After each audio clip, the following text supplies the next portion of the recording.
பவுல் அப்போஸ்தலன் சொல்றார், உங்களுக்காக தேவ வைராக்கியம் நான் கொண்டிருக்கிறேன். கிறிஸ்துவனுடைய அந்த நேச தழலிலிருந்து நீங்க விளக்கப்படுவீர்களோ என்று பயந்து இருக்கிறேன். நெருப்ப வச்சுக்கிட்டு இருக்கேன், கட்டிக்கிட்டு இருக்கேன். எப்பா நீ கற்புள்ள கன்னிகை, சைட் ட்ராக் எடுத்துறாதே, உலகத்துக்குள்ள போயிடாத, மோசம் போயிடாத, உனக்கு நிச்சயம் பண்ணப்பட்டாச்சு, மணவாளன் வருவார், நீ ஆயத்தப்படுத்தப்பட்டிருக்க, சைட் ட்ராக் எடுத்துறாத. நம்ம சொல்ற பாஷையில தான் பவுல் கொரிந்தியருக்கு சொல்றார். 2 கொரிந்தியர் 11 சில சைட் ட்ராக் எடுக்கிறதெல்லாம் பாக்குறோம்ல. எது? பணப்பிரியம் சைட் ட்ராக், ஆனர் இந்த உலக கன மகிமை சைட் ட்ராக், சுகப்பிரியம் சைட் ட்ராக், கிறிஸ்துவனுடைய அன்பிலிருந்து அப்படியே விலகி போறது. பிரியமானவர்களே, நாம் அத்தனை பேரும் கன்னிகைகள். விசிட்டர்ஸ் இருக்கலாம், நிறைய பேர் உள்ளார வரலாம், ரட்சிக்கப்படாமல் இருக்கலாம், விசிட்டர்ஸா இருக்கலாம். ஒன்ஸ் சேவ்டு, நாம் ரட்சிக்கப்பட்டோம், ஞானஸ்தானம் எடுத்துட்டோம், நாம் தேவனுடைய பிள்ளைகளா இருக்கிறோம் அப்படின்னு நமக்கு நிச்சயதார்த்தம் முடிஞ்சிருச்சு, நாம் கன்னிகைகள். ஆனால் இந்த சமயத்துலதான் மணவாளன் வர தாமதிப்பார். 5ஆம் வசனத்தை வாசிக்கிறீங்களா? மணவாளன் வர தாமதிக்கிறது. மணவாளன் வர தாமதிக்கிறதுனா உலகத்துக்கு ஏன் பேதுரு ஏன் சொல்றாருன்னா, ஏன் தேவன் வர தாமதிக்கிறார்னா, உலகத்தானுக்கு ஒருவரும் கெட்டு போகாமல் எல்லாரும் மனம் திரும்பணுங்கிறதுக்கு தேவன் தாமதிக்கிறார். அது உலகத்துக்கு. திருச்சபைக்கு, எனக்கும் உங்களுக்கும் கன்னிகைகளுக்கு ஏன் மணவாளன் வர தாமதிக்கிறார் அப்படின்னா, என்ன பாத்திரத்துல இருக்கா இல்லையான்னு டெக்ஸ்ட் பண்ணிடுவோம். லேட் ஆக பாத்திரத்துல என்ன இருந்துட்டா அவன் பயப்படணுமா சொல்லுங்க? பாத்திரத்துல என்ன இருந்துச்சுன்னா என்ன பயப்பட வேண்டியது இல்லை. எவ்வளவு தாமதம் ஆனாலும் எது எரிஞ்சுக்கிட்டே இருக்கும், எண்ணெயை ஊத்திக்கிட்டே இருக்கலாம். என்ன இல்லை அப்படின்னா லேட் பண்ண பண்ண பண்ண பண்ண என்ன ஆகும்? இதுக்குதான் ஆண்டவர் தாமதிக்கிறார். In order to test us, தேவன் நம்மை சோதித்து பார்க்கும்படிக்கு உன் பாத்திரத்துல. ஏன்னா சும்மா டுமாக்கூர வெத்து வேட்ட ஏமாற்றுகிறளே, தேவ பக்தியினுடைய வேஷத்தை தரித்தவர்கள் எல்லாம் தேவன் என்ன செய்ய முடியாது அப்படின்னா, நித்தியத்துக்கு தம் மனவாட்டியா கொண்டு போக முடியாது. ஆகையினால வர என்ன செய்கிறார்? தாமதிக்கிறார். அருமையானவர்களே, நாம் என்ன செய்வோம்? ஒரு சில உதாரணங்களை நான் சொல்றேன். புத்தி உள்ள கன்னி, புத்தி இல்லாத கன்னி. 1 கொரிந்தியர் 13ஆம் அதிகாரம். 1 கொரிந்தியர் 13ஆம் அதிகாரம். அப்போஸ்தலனாகிய பவுல் ஒரு சாப்டரே எழுதினார் தேவனுடைய அன்புக்காக. அதுல என்னென்னலாம் செய்ய முடியும் அப்படின்னா, அன்பு இல்லாம நாம் என்னென்னலாம் செய்ய முடியுமா பாருங்க. 1 கொரிந்தியர் 13ஆம் அதிகாரம். அந்நிய பாஷை பேச முடியும் அன்பு இல்லாம. நிறைய பேசலாம், நிறைய மனுஷர் பாஷை கூட நிறைய பேசலாம். ஒருத்தவங்களுக்கு 2 பாஷை 3 பாஷை 5 பாஷை தெரியறது போல கூட பேசலாம். ஒருத்தர்களுக்கு அன்பு இல்லாம இருக்க முடியும். ஒருவர் தீர்க்க தரிசன வரம் உடையவனா இருக்கலாம், அன்பு இல்லாம இருக்க முடியும். சகல அறிவு இருக்கலாம், அன்பு இல்லாம இருக்க முடியும். நல்ல ஃபெய்த் இருக்கலாம், அன்பு இல்லாம இருக்க முடியும். தனக்கு உண்டான யாவற்றையும் அன்னதானம் கொடுக்கலாம், அன்னதானம் பண்ணினாலும் அன்பு இல்லாம இருக்க முடியும். தன் சரீரத்தை சுட்டரிக்க கொடுக்கக்கூடும், அன்பு இல்லாம இருக்க முடியும். 1, 2, 3 வசனத்தில் இப்படி சொல்றார். என்ன கொஞ்சம் பவுல் அப்போஸ்தலனோட சேர்ந்து இன்னும் கொஞ்சம் நான் நீட்ட விரும்புறேன். 1, 2, 3ஆவது வசனத்தோடு கூட இன்னும் சில விஷயங்கள் எல்லாம் நான் கொஞ்சம் சேர்க்கிறேன். நீதியாய், பண விஷயத்தில் அவ்வளவு நீதியா இருக்கலாம், நீதியாய் சம்பாதிக்கலாம், பண விஷயத்துல நீதியாய் கையாள முடியும். ஆனால் ஒரு குறிப்பிட்ட நபரோடு கூட, யாரோ ஒருவரோடு கூட, குறிப்பிட்ட நபரோடு கூட நம்மளுடைய இருதயத்தை அடைச்சிக்க முடியும். நீதி பண விஷயத்துல அவ்வளவு ரைச்சியஸா இருக்க முடியும். 10 ரூபானா கூட கரெக்டா கொடுத்துருவீங்க. உங்க பிள்ளைக்கு வயசு இப்பதான் 3 வயசு ஆயிடுச்சுன்னா அரை டிக்கெட் எடுத்துருவீங்க. நீதி. 12 வயசு ஆயிடுச்சுன்னா ஃபுல் டிக்கெட் எடுத்துருவீங்க. நீதி. இன்கம் டாக்ஸ் கரெக்டா கட்டிடலாம். யாராருக்கு எதெல்லாம் கரெக்டா செலுத்தணுமோ எல்லாம் சரியா நீதியாய் பண விஷயத்துல புழக்கம் இருந்து அன்பில்லாம இருக்க முடியுமா? எஸ். ஒரு குறிப்பிட்ட நபர் மேல், ஒரு குறிப்பிட்ட X or Y or Z மேல், யாரோ ஒரு மேல் ஒரு அன்பு தாழ்ச்சி இருதயத்தை சுருக்கிக்க முடியும். காதுள்ளவர்கள் கேட்க கடவர்கள். இந்த கண்ணால இச்சிக்காம இருக்க முடியுமா? எஸ். இந்த கண்ணால ஒரு ஸ்திரியவோ ஒரு புருஷனையோ ஒரு ஆண் மகனையோ ஒரு பெண் மகளையோ ஒரு கண்ணால இச்சிக்காமல் இருக்க முடியும். எஸ். ரைச்சஸ் நீதி. அப்படிப்பட்ட நீதியை நாம் திருச்சபையில போதிக்கிற அப்படின்னால் அந்த நீதி உடையவர்களா இருக்க முடியும்.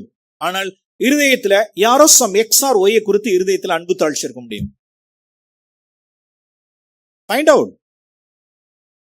இல்லைன்னா புத்தி இல்லாத கன்னியா போயிடும். வெளியில எஸ். No cinema, no cinema, no cinema. Righteous கண்கள்ல நீதி.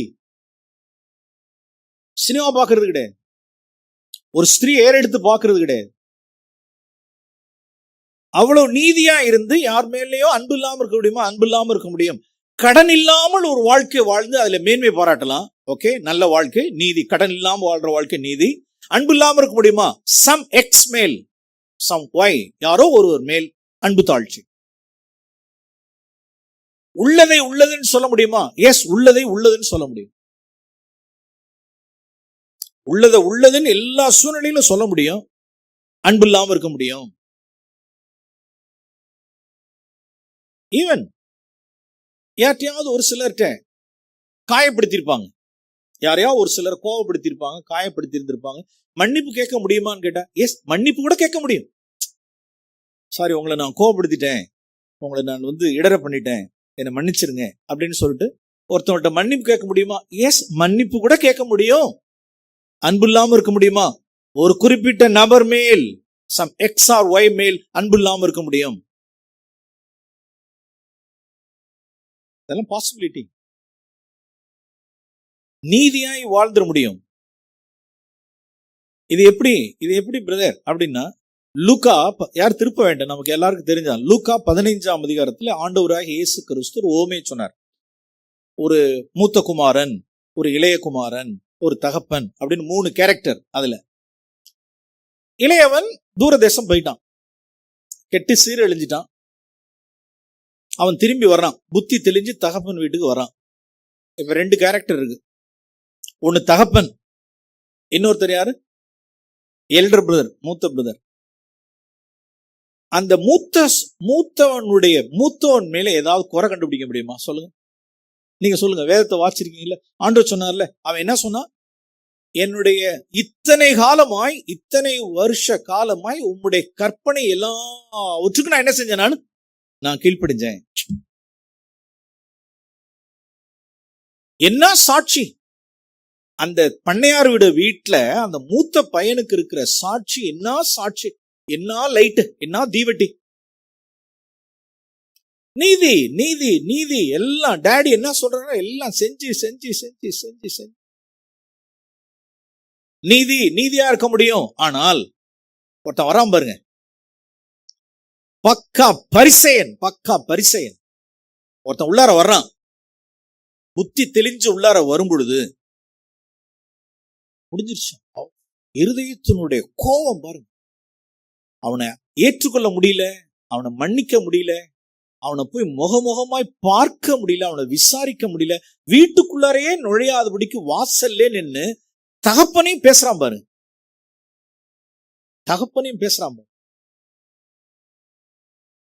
அப்ப காதுள்ளவர்கள் கேட்கணும்.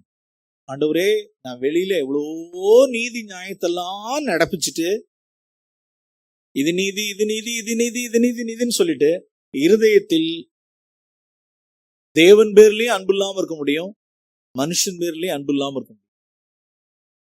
இவர்கள் தேவ பக்தியின் வேஷத்தை தரித்தவர்கள். பிதாவுனுடைய அன்பு பூரணமான அன்பு, பிழையற்ற பரிசுத்தம். நஷ்டப்பட்டது யார் அப்படின்னா டேடி தான் நஷ்டப்பட்டார். சொத்து யாருடைய சொத்து அப்படின்னா டேடியினுடைய சொத்து, அவருக்கு தான் நஷ்டம். பேர் யாருடைய பேர்? அவருடைய பேருக்கு தான் நஷ்டம். தான் பேருக்கு தான் நஷ்டம், தான் சொத்து தான் நஷ்டம். அவன் திருந்திட்டான், அவ்வளவுதான். அவனை அக்செப்ட் பண்ணிக்கும். வாட் ஏ என்லார்ஜ், விரிவான பரந்த இருதயம் பாருங்க. அதான் பிதாவுடைய அன்பு. பியூர் லவ், பியூர் லவ், சுத்தமான அன்பு, சுத்தமான அன்பு, மன்னிக்கிற அந்த அன்பு, ஏற்றுக்கொள்கிற அன்பு. இதுவே பிழையற்ற பரிசுத்தம், இதுவே பிழையற்ற பரிசுத்தம். அப்ப இங்க வாசிக்கிறோம், ஒரு மனுஷன் எவ்வளவு செய்ய முடியுமான்னு கேட்டா, அப்போஸ்தலனாகிய பவுல் தெளிவா 1 கொரிந்தியர் 13 எழுதி கொடுத்தார். இவ்வளவு நீங்க செய்ய முடியும், இவ்வளவு செய்ய முடியும். அறிவு இருக்கலாம், அன்னதானம் பண்ணலாம், உங்களுக்கு உண்டான யாவற்றையும் கொடுக்கலாம், அன்பு இல்லாம இருக்க முடியும். இதுக்கு இந்த 3ஆம் வசனம் பாருங்க, 1 கொரிந்தியர் 13:3. எனக்கு உண்டான யாவற்றையும் நான் கொடுத்தாலும், அன்னதானம் பண்ணினாலும் கொடுத்தாலும், அன்பு எனக்கு இராவிட்டால். அப்போஸ்தலர் நடவடிக்கைகள் 5ஆம் அதிகாரம் முன்னால இங்க ஒரு புத்தி இல்லாத ஒரு புத்தி இல்லாத கன்னிகள் 2 பேர், புருஷன் மனைவி. புருஷனும் புத்தி இல்லாத கன்னி, மனைவியும் புத்தி இல்லாத கன்னி. யார் அவர்கள்? அனனியா, சப்பிரால். அப்போஸ்தலர் நடவடிக்கைகள் 5ஆம் அதிகாரம்.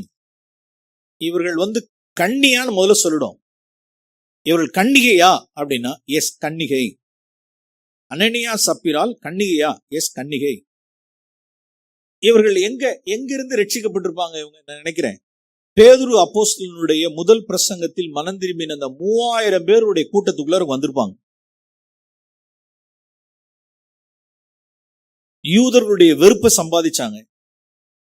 ஆண்டவராக இயேசு கிறிஸ்துவை ஏற்றுக்கொண்டாங்க, ஞானஸ்தானம் பெற்றாங்க, ரட்சிக்கப்பட்டாங்க. அவர்களுக்கென்று ஊர் கட்டுப்பாடு வச்சு அவங்களெல்லாம் புறம்பாக்குனாங்க. அப்பா, பெரிய சாட்சி அனனியா சப்பிராலுடைய சாட்சி. அன்னைக்கு இருக்கிற காலகட்டத்தில் ஜனங்கள் எல்லாம் புறக்கணிக்கப்பட்டு ஊர் கட்டுப்பாடு பண்ண அப்படின்னா அவர்கள் எல்லாம் என்ன செய்ய வேண்டியதா இருக்குன்னா பணம் தேவைப்படுது. அப்ப அவருடைய நிலங்களை, வீடுகளை, ஆஸ்திகள் எல்லாம் வித்து பாதபடியில கொண்டு வச்சாங்க. அதை வச்சு வித்து பொழைச்சி சாப்பிடணும். இப்ப அது முதல் நூற்றாண்டுல உள்ளான நெருக்கடி. இப்ப அனனியா சப்பிரால் எந்த அளவுக்கு அவர்கள் கன்னிகைன்னு சொன்னோம். 2வது அவருடைய தீவெட்டு எரியுதான்னு கேட்டா தீவெட்டு எரியுது பாருங்க. அனனியா என்னும் பேருள்ள ஒருவனும் அவன் மனைவியாகி சப்பிராலும் தங்கள் காணியாட்சியை விற்றார்கள். ஏப்பா, தெரிஞ்சு போச்சு. அவன் காணியாட்சியை விற்றது தெரிஞ்சு போச்சு, எல்லாருக்கும் தெரிஞ்சு போச்சு. ஏன்னா அதுக்கு மேல யார் வித்து கொண்டு வச்சது அப்படின்னா மேல பாக்குறோம் 36ஆம் வசனத்தில், ஆறுதலின் மகன் என்று அர்த்தம் கொள்ளும் பர்னபா என்பவன் தனக்கு உண்டாயிருந்த நிலத்தை விற்று தன் கிரயத்தை கொண்டு வந்து அப்போஸ்தலருடைய பாதத்தில் வைத்தான். பர்னபா வித்து கொண்டு வந்து வச்சான். இப்ப அடுத்தது யார் கொண்டு வர்ற அப்படின்னா அனனியா சப்பிரால். இப்ப தீவிட்டு எரியுது பாருங்க. சரி, அப்படியே முடிச்சுட்டாங்களா அப்படின்னா பணப்பிரியம். அது என்ன பணப்பிரியம்? புருஷ மனைவி 2 பேரும் யோசனை பண்ணி பிளான் பண்ணி 1 லட்சம் ரூபாய்க்கு வித்தோம், 1 லட்சம் ரூபாய்க்கு கொடுத்துடணுமா? 1 லட்சம் ரூபாய்க்கு வித்தது 1 லட்சம் ரூபாய்க்கு கொடுக்கணுமா? இப்ப நம்ம காணியாட்சி வித்தது என்ன பிரியம்? தற்பிரியம். இப்ப பர்னபாலாம் எல்லாரும் எல்லாம் வித்து கொண்டு வந்து காசு கொண்டு வந்து பாதபடியில வைக்கிறாங்கப்பா, இப்ப நாமளும் வைக்கணும்பா. சரி, எதை வித்துருவோம்? இந்த காணியாட்சி வித்துருவோம். தீவிட்டு எரியுதான்னு கேட்டா தீவிட்டு எரியுது. தீவிட்டு எரிகிறது. இப்ப உள்ளார என்ன அப்படின்னா ஒரு மாய்மாலம், ஒரு பொருளாசை, ஒரு பணப்பிரியம். சரி, ஒரு பங்கை நம்ம உள்ளார வச்சுக்குவோம். ஒரு பங்கை உள்ளார வச்சுக்கிட்டு மீதியை கொண்டு வந்து வச்சிருவோம். யாருக்கு தெரிய போகுது? ஆனா வெளியில என்ன லுக்? வெளியில லுக் என்னன்னா காணியாட்சியை வித்து கொண்டு வந்து வச்சுட்டாங்க. காணியாட்சியை வித்து கொண்டு, பர்னபா காணியாட்சி வித்து கொண்டு வந்து வச்சது போல. அடுத்தது அனனியா சப்பிரால் காணியாட்சி வித்து பாதபடியில் கொண்டு வந்து வச்சுட்டாங்க. ஆனா உள்ளார அமுக்குனது தங்களுக்குன்னு வச்சுக்கிட்டது. வெளியில ஒரு இம்ப்ரெஷன், ஒரு லுக், ஒரு மாய்மாலம். தனக்கு உண்டான யாவற்றையும் கொடுத்தாலும் அன்பு இல்லையனால், இருதயத்துல அன்பு இல்ல, பொய், மாய்மாலம், பித்தலாட்டங்கிறது பேதுரு சொல்லிட்டார். பேதுரு என்ன சொன்னார்? உன் இருதயத்தை சாத்தான் நிரப்பினது என்ன? உன் இருதயத்தை சாத்தான் பரிசுத்த ஆவிக்கு விரோதமாய் பொய் சொல்லும்படி சாத்தான் உன் இருதயத்தை நிரப்பினது என்ன? உன் இருதயத்தில் இப்படிப்பட்ட எண்ணம் கொண்டது என்ன? நீ மனுஷனிடத்தில் இல்ல, தேவனிடத்தில் பொய் சொன்னாய். நீ நடிச்ச, நீ ஆக்ட் பண்ண, ஒரு லுக்க காமிச்ச, ஒரு இம்ப்ரெஷனை கொடுத்த. கூழுக்கு ஆசை, மீசைக்கு ஆசைன்னு சொல்ற மாதிரி. பேரு வாங்கிக்கணும், பேர் வாங்கிக்கணும். நானும் காணியாட்சி வித்து கொண்டு வந்து வச்சேன், என்ன வாங்கிக்கணும்? பேரை வாங்கிக்கணும். இன்னொரு பக்கம், ஐயோ அவ்வளவு போகுதே, அவ்வளவு போகுதே. தேவ அன்பு இல்லாதவர்கள், தேவன் பேர்ல அன்பு இல்ல. பணப்பிரியம் மேலோங்கிடுச்சு, தற்பிரியம் மேலோங்கிடுச்சு, புத்தி இல்லாதவர்கள். சோ அருமையானவர்களே, அருமையான வாலிப பிள்ளைகள், உங்களுடைய வாழ்க்கையில பணம் காரியம் கிடையாது. எதை நீங்க விக்கல, எதையும் வித்தெல்லாம் கொண்டு வந்து வைக்கிறது போறது வரதெல்லாம் காரியம் கிடையாது. ஏதோ ஒரு பங்கை, ஒரு some part of your life, ஏதோ உங்களுடைய வாழ்க்கையினுடைய ஒரு பங்கை வஞ்சித்து உங்களுக்குன்னு வச்சுக்கிறது. இதனுடைய காரியத்தை விட்டு கரெக்டா கவனிச்சுங்க. வாலிப பிள்ளைகள் கவனிங்க. நீங்க வெளியில லுக் எப்படி கொடுக்குறீங்க அப்படின்னா, உங்களுடைய முழு வாழ்க்கையும் தேவனுக்கென்று தேவனுடைய திருச்சபைக்கு கொடுத்தது போல ஒரு லுக்க கொடுத்துட்டு, I am committed family, Thirukattupalli CFC சர்ச்சுக்கு நானும் என் வீட்டாரும் ஐ கமிட்டட், நான் இதற்கு அர்ப்பணித்துக் கொண்டேன் அப்படின்னு ஒரு லுக்க காமிச்சிட்டீங்க. அந்தரங்கத்தில் some part of your life, ஒரு குறிப்பிட்ட பங்கை உங்களுக்கு நீங்க வச்சுக்கிட்டீங்க, உங்களுக்குன்னு வச்சுக்கிட்டீங்க. இந்த வாழ்க்கை இதான் அனனியா சப்பிராளுடைய வாழ்க்கை. காசு பணத்தெல்லாம் விட்டுருங்க, ஒரு குறிப்பிட்ட ஏரியா அது உங்களுக்கு மாத்திரம்தான். இந்நேரம் ஆதி திருச்சபையில் இருந்ததான அக்கினி சபையில பிரவாகித்திருக்குமானால், இதுக்காக தான் இந்த ஜெபம்லாம் நான் பண்ணக்கூடாது. எந்த ஜெபத்தை பண்ணிடக்கூடாது அப்படின்னா, ஆதி நிலை ஏகுவோமே, ஆண்டவரே உங்களுடைய அக்கினி வரட்டும்னு சொல்லிட்டோம்னா ஆண்டவர் சொல்லுவார், முதல்ல நீ தப்புவியான்னு முதல்ல பாரு அப்படிம்பார். நீ தப்புவியா? Are you ready? நான் முதல்ல ஒன்றை தான் துவக்குவேன். ஆதி நிலை, ஆதி அக்கினி இப்ப வரணும் அப்படின்னா ஃபர்ஸ்ட் ஒன்றை தான் துவக்குவேன். Are you ready? உன் வாழ்க்கை கம்ப்ளீட்டா ஆண்டவருக்கு ஓப்பனா ஆண்டவருக்கு அர்ப்பணிச்சுட்ட. நீ உள்ள ஒண்ணு வெளியில ஒண்ணு இருக்கா? சபைக்கு ஒரு வாழ்க்கை, வெளியில ஒரு வாழ்க்கை. மாய்மாலம் மாய்மாலம் மாய்மாலம். தேவ நீடிய பொறுமையா இருக்காரு பாருங்க. வெளியில போனா ஒரு வாழ்க்கை, உள்ளார வந்த ஒரு வாழ்க்கை. அதான் தேவ பக்தியினுடைய வேஷம். புத்தி இல்லாத கன்னிகைகள். ஃபார் எக்ஸாம்பிள், பணப்பிரியம், தற்பிரியம், சோபோக பிரியம், இது மேலோங்கிடும், தேவ அன்பு குறைஞ்சிரும். யாராவது ஒரு ஃபேமிலியை கண்டிக்கிறோம்னு வச்சுங்க, திருத்த வேண்டியதா இருக்கு, கரெக்ட் பண்ண வேண்டியதா இருக்கு, சமயத்தில் டிசிப்ளின் பண்ண வேண்டியதா இருக்கு.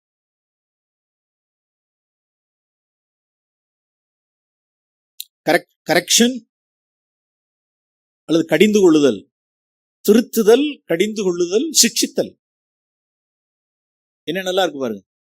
முதல்ல திருத்த வேண்டியதா இருக்கு, அதுக்கப்புறம் கடிந்து கொள்ள வேண்டியதா இருக்கு, அதுக்கப்புறம் சிக்ஷிக்க வேண்டியதா இருக்கு, டிசிப்ளின் பண்ண வேண்டியதா இருக்கு, ஒரு ஒழுங்கு கட்டுப்பாடு எடுக்க வேண்டியதா இருக்கு. ஓகே, சிலர் அப்படியே என்ன ஆயிடுறாங்க அப்படின்னா, அதுல அப்படியே சுருங்கி போயிடுறது, பாத்திரத்துல என்ன போயிடுது. லவர்ஸ் ஆஃப் செல்ஃப், புத்தி இல்லாத கன்னிகைகள். முடிஞ்சு போச்சு, அதோட முடிஞ்சு போச்சு. தேவன் பேர்ல உள்ள அன்பெல்லாம் போயிடுச்சு. மனுஷர் பேர்ல அன்பு, தேவன் பேர்ல உள்ள அன்பு. வெளியில ஒரு கிரியை இருக்குமான்னு கேட்டா டெட் ஒர்க், செத்த கிரியை, செத்த கிரியை. செத்த கிரியைகளுக்கு நாம் நீங்களாகுவோம், மனம் திரும்புவோம். வெளியில தீவட்டு எரியுதான்னு கேட்டா தீவட்டு எரியுது. யார் யாரெல்லாம் அப்படி அஃபெண்ட் ஆகிறார்கள், கடிந்து கொள்ளுதலை ஏற்க மனதில்லாதவர்கள், கடிந்து கொள்ளுதலை ஏற்க மனதில்லாதவர்கள், திருத்துதலை ஏற்க மனதில்லாதவர்கள், சிக்ஷை ஏற்க மனதில்லாத இருக்கிறவர்கள், அவர்கள் எல்லாரும் வெளியரங்கமான ஒரு தீவட்டியை காண்பிக்கலாம், பாத்திரத்தில் எண்ணெய் இல்லை. காதுள்ளவர்கள் கேட்க கடவர்கள். அஃபண்ட் ஆகக்கூடாது. இவரெல்லாம் புத்தி இல்லாத கன்னிகைகள். அல்லது வேறு விதமா சொல்லுவோமானால், இருதயத்துக்குள்ள பொறாமை இருக்குன்னு வச்சு, இருதயத்துக்குள்ள பொறாமை, ஒருவருக்கு பதிலா இன்னொருத்தர் மேல வர்றாரு. ஒருத்தருக்கு 1000 மார்க், இன்னொருத்தருக்கு 10,000 மார்க். ஒருவருக்கு 1000 மார்க், தாவீதுக்கு 10,000 மார்க். அடுத்தது சவுலுக்கு 1000 மார்க் கொடுத்தாச்சு. அவ்வளவுதான். இப்படி மேல போகுது, இப்படி அவ்வளவுதான். உள்ளார முடியல, பொறுக்க முடியல. ஒன் கண் பாத்திரத்துல என்ன போயிடுச்சு, அப்படியே போயிடுது. புத்தி உள்ள கண்ணியா அப்படின்னா புத்தி இல்லாத கண்ணி. வெளியில தீவிட்டு எரிகிறது. ஆண்டவர் இதுக்குதான் என்ன செய்யறாரு அப்படின்னா தாமதிக்கிறார். உன்னை எண்ணெய் சேர்க்கிறதுக்கும் தாமதிக்கிறார். மாய்மாலம் பண்ணுகிறவருடைய எண்ணெய் காலி ஆகிறதுக்கும் வெயிட் பண்றார். புத்தி உள்ளவர்கள் எண்ணெய் சம்பாதித்துக் கொள்கிறதற்கும் தாமதிக்கிறார். ஒண்ணு. புத்தி இல்லாதவர்கள், மாயக்காரர்களுடைய எண்ணெய் குறைஞ்சு போகிறதுக்கு தேவன் தாமதிக்கிறார். எதுக்கும் தாமதிக்கிறார், ரெண்டுத்துக்குமே தாமதிக்கிறார். பிரியமானவர்களே, ஜாக்கிரதை. பொறாமை வந்துட வேண்டாம். பொறாமை எல்லாம் உள்ளார இருந்துச்சு அப்படின்னா பாத்திரம் எல்லாம் காலி.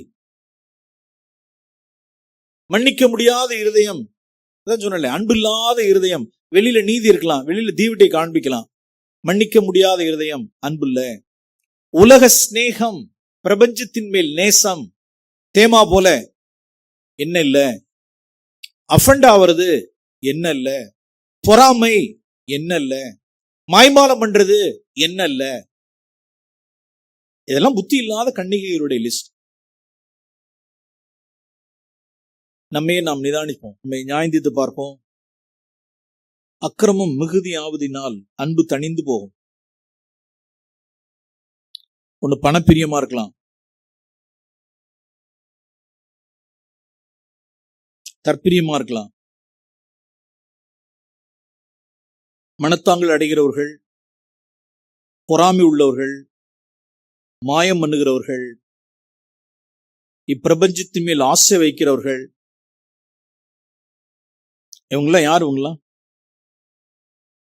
கன்னிகைகள். தேமா கன்னி, புத்தி இல்லாத கன்னி. தேமா புத்தி இல்லாத கன்னி. அனனியா சப்பிரால் புத்தி இல்லாத கன்னி.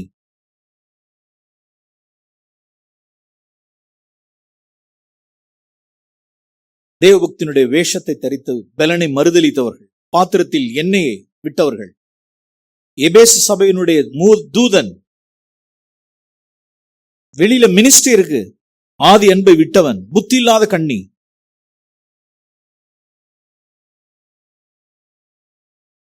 ஆண்டவர் தாமதிக்கிறார். ஆண்டவரே, நீ தாமதம் பண்றது நல்லது.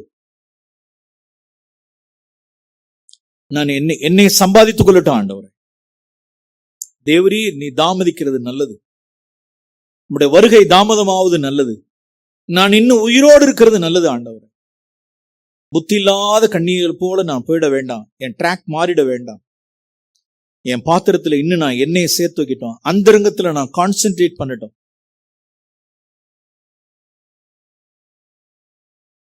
நம்மளுடைய ஜெபம் அப்படியாகவே இருக்கட்டும். ஆமென்.